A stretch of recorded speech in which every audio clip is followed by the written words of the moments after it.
Feliz domingo a todos, nuevamente gracias por estar ahí. Hoy es el día, vengo esperando poder compartir con ustedes esta entrevista. El valor que reside en esta es difícil cuantificarlo. El contenido que la conforma posee muchos matices, muchas formas que la hacen fértil. Por un lado, tenemos la vivencia o experiencia testigo de un fenómeno bellísimo, que ya verán, que descubre un académico en su trabajo de campo, con una etnia amazónica que reside en una gran capital, como la ciudad de Lima, en Perú. Pero por otro lado, tenemos el amor, la compasión y el respeto de un ser humano que empatiza profundamente con el presente de la comunidad indígena y los elementos de la historia que la han llevado a su situación actual. En cualquiera de las dos miradas, veremos el impulso de un ser sensible que busca devolver la abundancia que presenció al pueblo que la gestó. De ahí florecen los cantos del quené. Les presento a Gisé Castañeda. Gracias, Gisé, por estar con nosotros. Qué placer que puedas compartir con toda la comunidad tu trabajo. Es hermoso de lo que vamos a hablar hoy. Estoy realmente emocionado. Llevo tiempo esperando el poder tener esta conversación contigo. Bienvenido, Gisé. Muchísimas gracias, Damián. Gracias por el apoyo, gracias por el espacio y espero que este trabajo que venimos realizando con un grupo de personas muy valiosas que espero el día de hoy puedan conocer, sirva de algo emotivo, psicológico y espiritual para todas las personas que siguen tu canal. Hoy vamos a hablar de unos cantos de unas mujeres de la zona de Cantagallo, pertenecientes a una etnia que, dime si me equivoco, se llaman la etnia Shipibo-Conibo, ¿no es así? Así es. La etnia Shipibo-Conibo es una etnia amazónica que se sitúa geográficamente desde sus orígenes en la Amazonía central y las afluentes del gran río Ucayali. La comunidad Shipibo-Conibo es tal vez una de las comunidades amazónicas más grandes después de los Ashaninka en el Perú, y también es una de las comunidades que se ha visto más afectada por una serie de problemas sociales, políticos y hasta bélicos militares que se han dado en el Perú en décadas pasadas, que han llevado a la pobreza extrema a muchas de estas comunidades, a ser víctimas de enfermedades, y con esto han originado de cierta forma un éxodo de personas, mujeres, familias de estas comunidades amazónicas hacia las ciudades. Y la muestra más grande de todas estas migraciones, y tal vez la muestra más asentada de esta migración, es la comunidad Shipibo-Conibo de Cantagallo, asentada en Lima.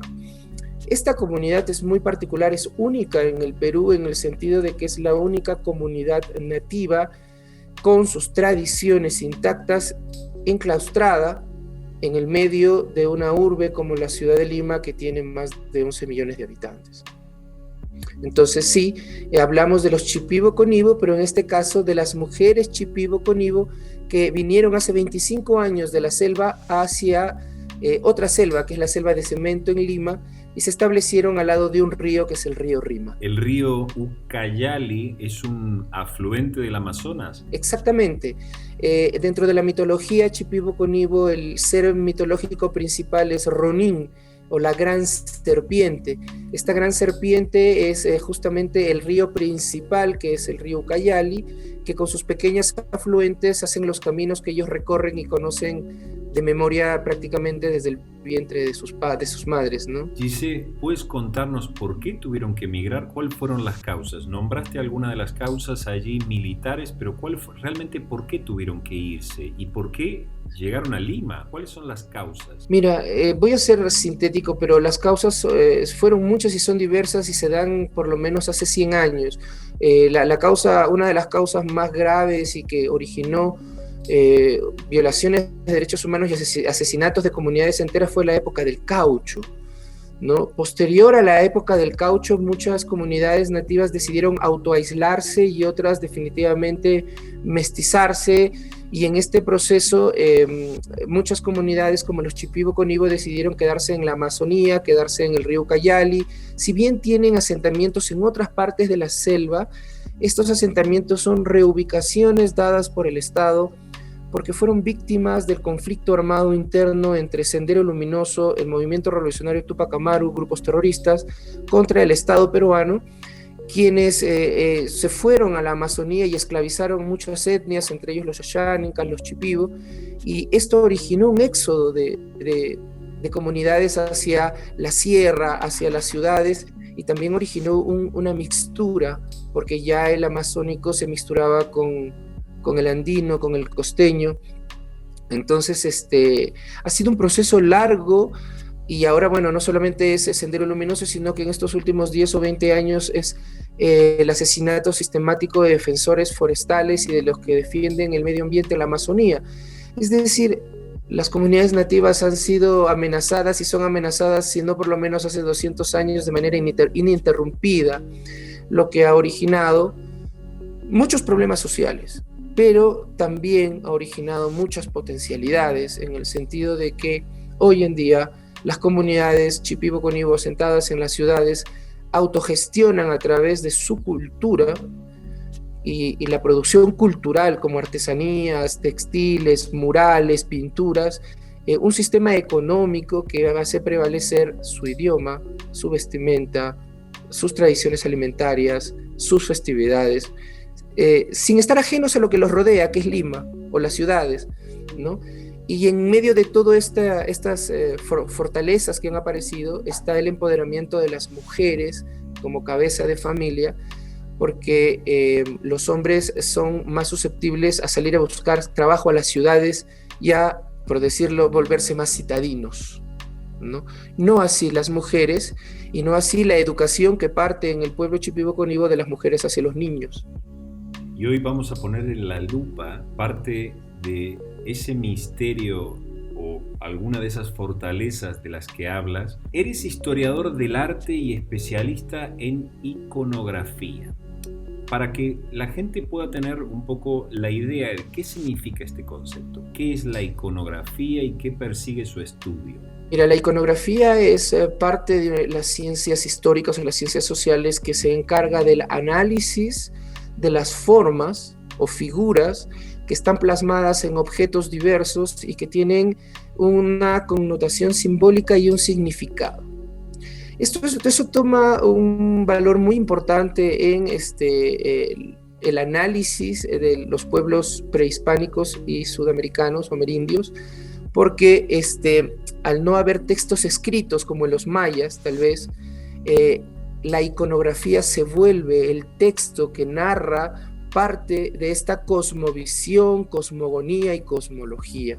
Es decir, cuando nosotros en la arqueología encontramos un textil, una cerámica, y esta presenta grafismos o figuras que pueden ser geométricas, abstractas o figurativas, estamos frente a una narrativa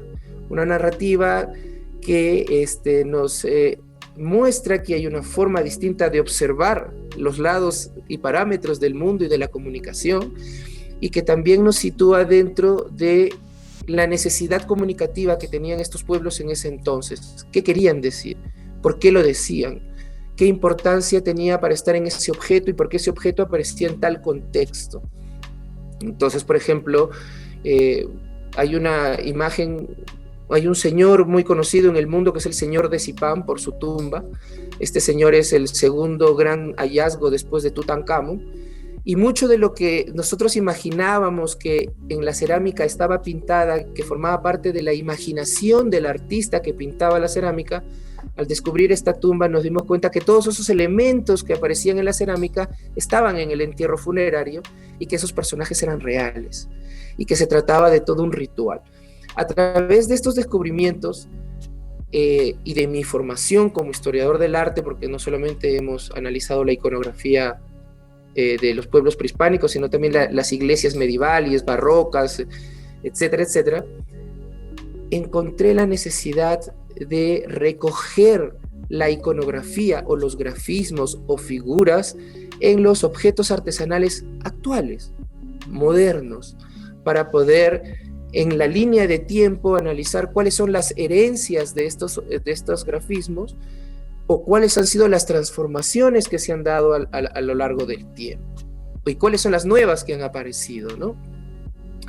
Entonces, dentro de este trabajo de buscar iconografía, yo soy andino, soy cusqueño, hice mi tesis referente a la textilería de una comunidad andina y me fue muy bien con el trabajo de investigación y dije, bueno, estoy en Lima, ¿por qué no trabajar con las artesanas de la comunidad Shipibo Conibo de Cantagallo, que además son muralistas internacionalmente conocidas? Es decir, ellas han pasado del tejido y de la pintura en la tela a murales, ¿no? Han dado un salto, han roto esquemas dentro de la tradición y producción artesanal.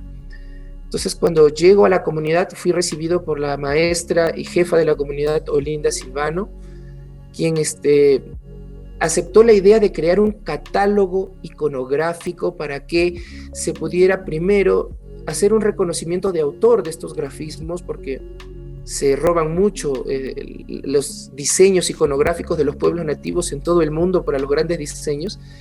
Entonces, mi labor era registrarlos para crear una autoría. En medio de todo eso y de horas incansables de filmarlas, de entrevistarlas, de fotografiarlas, de tomar masato, de comer pescado con ellas, me di cuenta que cuando ellas pintan y bordan, cantaba melodías muy especiales y muy penetrantes. Entonces, con el fin de hacer videos promocionales, yo grababa las voces y luego hacía videos con sus artesanías, sus fotos y sus voces. Hasta que un día le digo, mira, he querido grabarte a Olinda y se ha perdido el audio, necesito que vuelvas a cantar la canción. Y Olinda me responde, me dice, ¿cuál canción? Le digo, la que me has cantado el otro día. La semana pasada estuve acá, no, esas canciones son todos los días se inventan las canciones. Y le digo, ¿y cómo hago yo para recordar o cómo hacemos para rescatar esa hermosa canción? Y ella inmediatamente me dice, voy a buscar el textil que estaba pintando ese día. Se fue, rebuscó, sacó su tela y según su tela ella comenzó a recordar la melodía y a cantarla. Wow. Para mí otra vez. Eso para mí fue fascinante, ¿no? Fue fascinante. ¿Para quién no? Y además fue penetrante, conmovedor. Fue algo importante, pero desde el punto de vista espiritual. Ahí sí no desde el punto de vista académico, porque yo tenía que confrontar con literatura, bibliografía, que eso que ella me decía ocurría como una tradición viva en el pueblo de Shipibo Conibo. Claro. Entonces, emocionado, agarré mis cachivaches, me subí a la moto, fui a mi casa y comencé a buscar bibliografía y mala suerte, no hay estudios, es más, hay un artículo muy específico que nos comenta que la tradición de cantar la iconografía o cantar las figuras pintadas es una invención que no se reconoce en ningún estudio etnográfico de campo. Yo dije, bueno, la cultura se reinventa, la cultura se construye, la cultura es como un ser humano que si no se mueve, se ahoga, se muere, y tendrá que aferrarse y atrapar nuevas formas de manifestar y de tener memoria, que es lo que los pueblos nativos buscan, la memoria, la transmisión de la memoria, ¿no? Los soportes van a variar porque el mundo varía, pero el contenido, que es lo importante, está en este constante lucha de ser trasladado de generación en generación. Entonces dije, bueno, Olinda no es la única mujer de la comunidad, voy a preguntar a todas. Y me fui a preguntar a cada una de las mujeres. Y me encontré con que una señora de 70 años, que es la madre de Olinda Silvano, había aprendido a cantar iconografía desde su abuela. Y que en la comunidad de Cantagallo, la gran mayoría de mujeres cantaba al bordar, porque al bordar cantando materializaban las añoranzas de un mundo amazónico que en el desierto de Lima no existe. Si tú fueras a la comunidad de Cantagallo, lo que encontrarías es un árbol. Un árbol. Y lo increíble es de que están apostados al lado de un río, que es el río más sucio del Perú, ¿no? Y no tienen agua potable, no tienen desagüe, no tienen luz. Entonces, 25 años de vivir deambulando en las ciudades, vendiendo su artesanía, ha creado una tradición psicológica, espiritual y estética que ha sido trasladada a los textiles de forma material en hilos y pintura, y de forma espiritual en forma de melodías.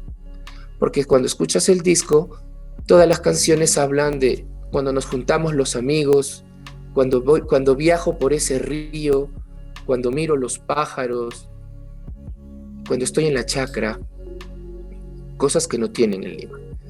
Entonces me di cuenta de que sí, no era algo que la comunidad Shipibo, los amazónicos habían practicado desde tiempos inmemoriales, sino que más bien esta había sido una necesidad espiritual de un pueblo para memorizar, rememorar aquello que no tienen aquí.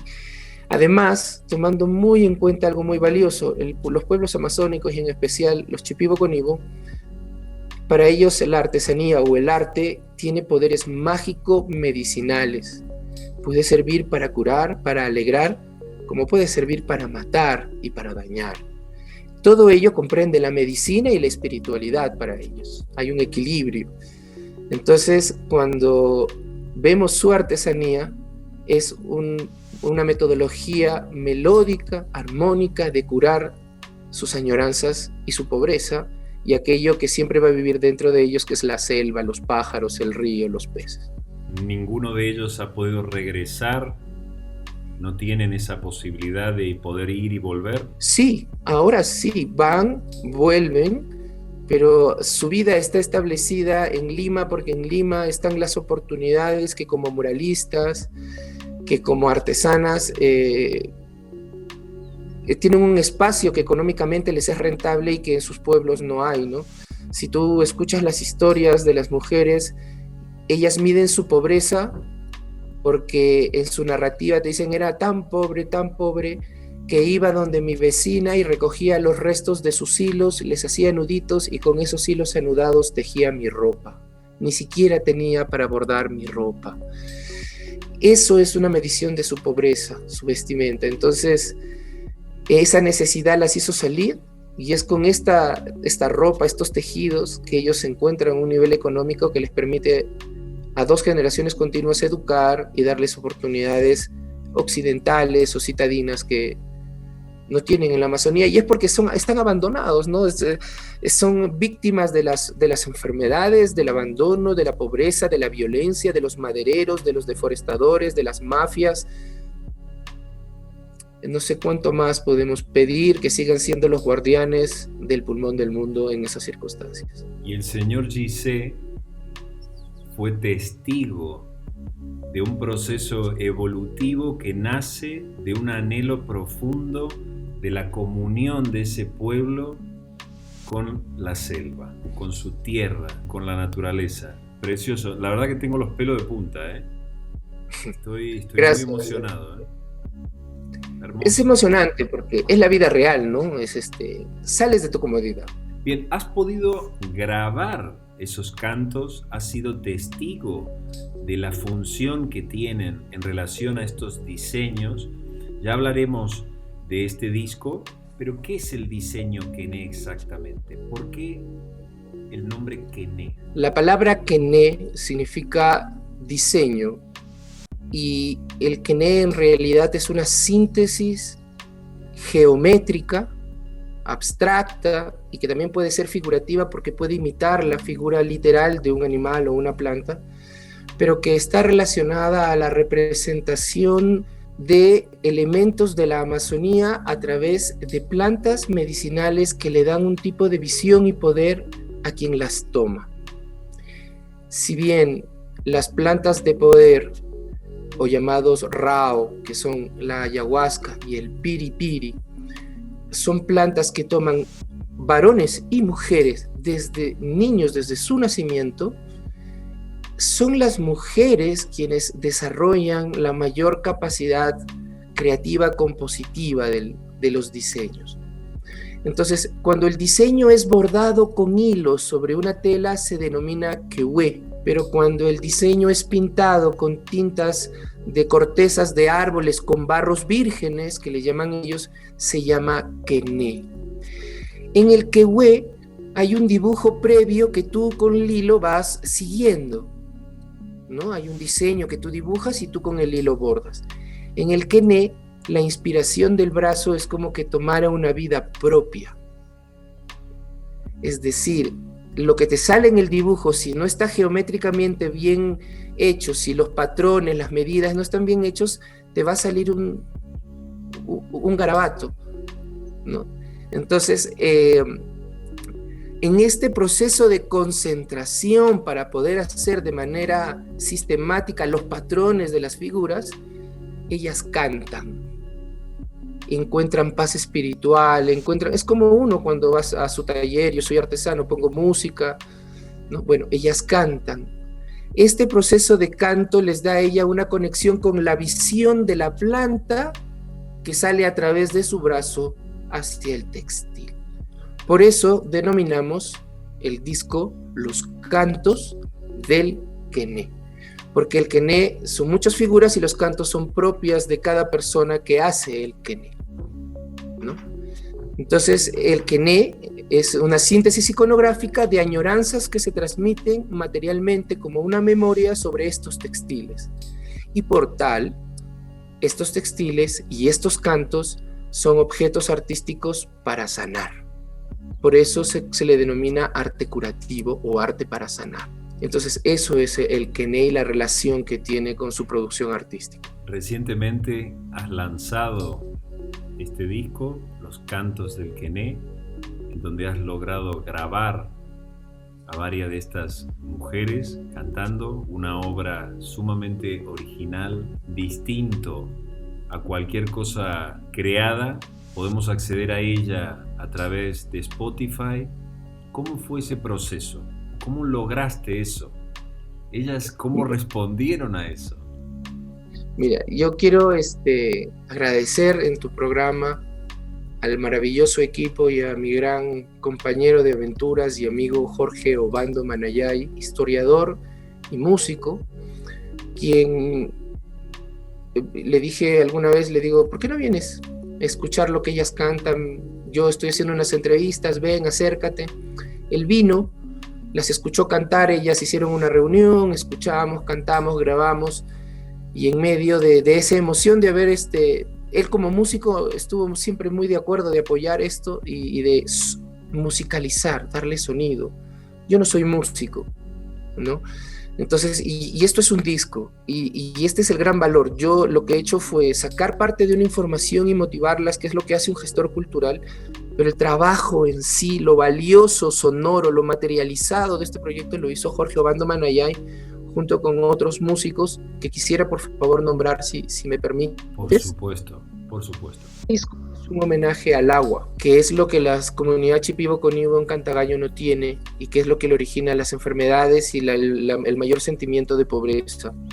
Este disco es un homenaje a las mujeres emprendedoras de la comunidad Shipibo-Conibo, que además fue una comunidad que tuvo 97% de infectados con COVID en la primera ola.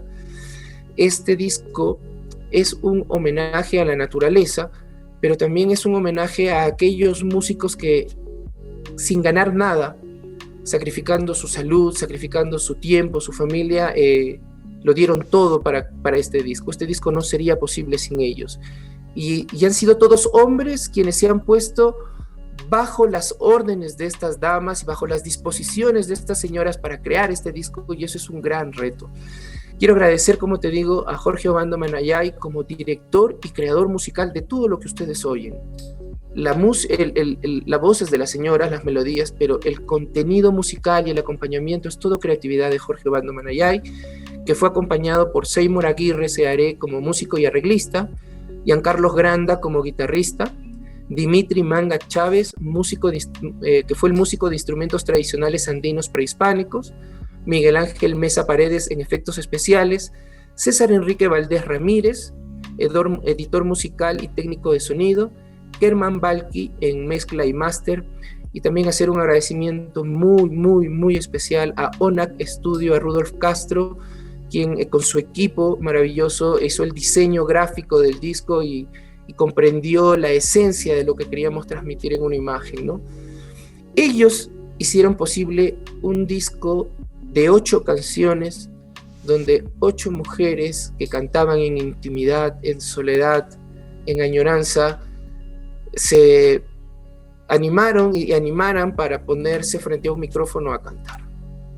Y no solamente a cantar, sino a este proceso de memorizar las canciones. Claro, ¿no? claro. Para personas que no son cantantes, que no manejan la escenografía, el espacio, fue todo un reto. Y sobre todo fue un reto para la señora Dora Imuna, que era la mayor de todas y la más tímida. Y ponerla a ella en una habitación negra, con una luz, frente a un micrófono. Cuando me puse a analizar la circunstancia y el temor de la señora era como el recuerdo de una sesión de ayahuasca. La luz, la oscuridad, el micrófono y los ícaros, ¿no? Entonces, creo que ese ambiente la atemorizó, pero en ese momento, como son mujeres muy empoderadas, salió su parte y comenzaron a cantar y inspiró a las demás, y las demás se integraron en este proceso creativo, ¿no?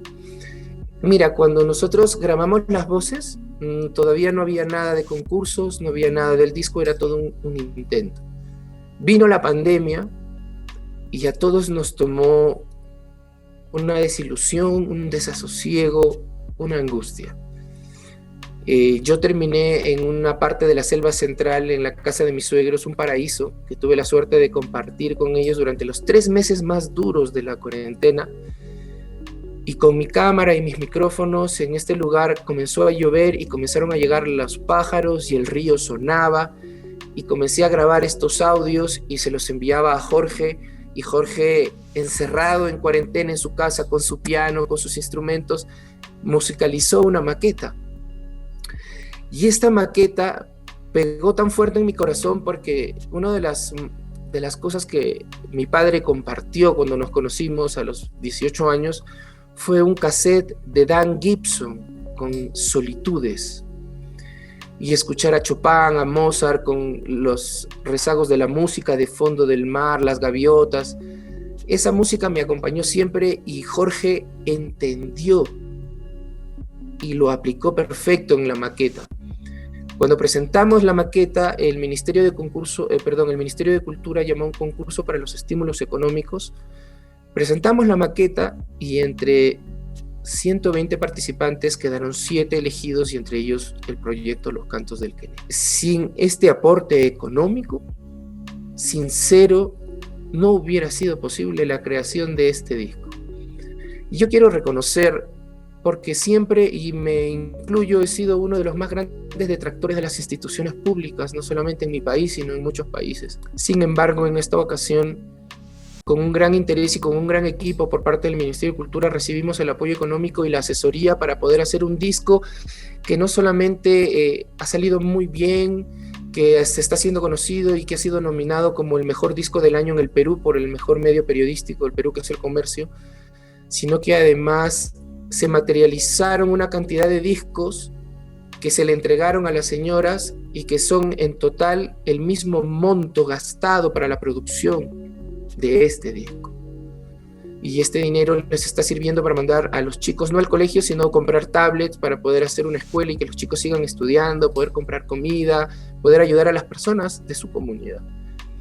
Ese ha sido el afán, y quiero agradecer, como te digo nuevamente, no solo al equipo, sino también al Ministerio de Cultura, que sin estos estímulos económicos no hubiera sido posible empoderar más a estas mujeres que hoy asumen una pandemia, una segunda y hasta una tercera ola con una actitud mucho más aguerrida y menos temerosa que la que teníamos hace un año atrás. Y aquí las heroínas y las flores de esta producción son las protagonistas de este disco, son las señoras Olinda Silvano, Silvia Ricopa, Sadit Silvano, Dora Imuna, Vilma Mainas e Idania Vallés, todas mujeres cantoras, artesanas, muralistas, maestras de su comunidad, y como la señora Olinda Silvano, dirigente y presidenta de la comunidad Shipibo Conibo de Cantagallo este año. Bien, Gise, para realizar estos diseños, ¿estas mujeres toman algún tipo de planta alucinógena? Ellas tomaron y fueron curadas desde que nacieron en su infancia primaria con el piripiri y el ayahuasca. El piripiri es una raíz que tiene una salvia que se echa en forma de gotas en los ojos de las mujeres y de los varones, y el ayahuasca forma parte de una iniciación espiritual, una educación espiritual que todo Shipibo Conibo tiene, pero las mujeres del disco, las señoras que participan en el disco y muchas de las señoras artesanas de Cantagallo no toman ayahuasca para las visiones porque ya las tienen como parte de su iniciación de infancia. Y es más, la medicina o el ayahuasca se toma para cosas muy específicas y no está dentro de ellas el proceso creativo, o al menos no como una constante de inspiración, ¿no? Has hablado antes de que parte de los cantos que se han quedado, digamos, sellados en este disco maravilloso que habéis creado tu equipo y tú, que tienen una relación con el ciclo del agua. ¿Cómo es eso? Que me ha llamado la atención eso.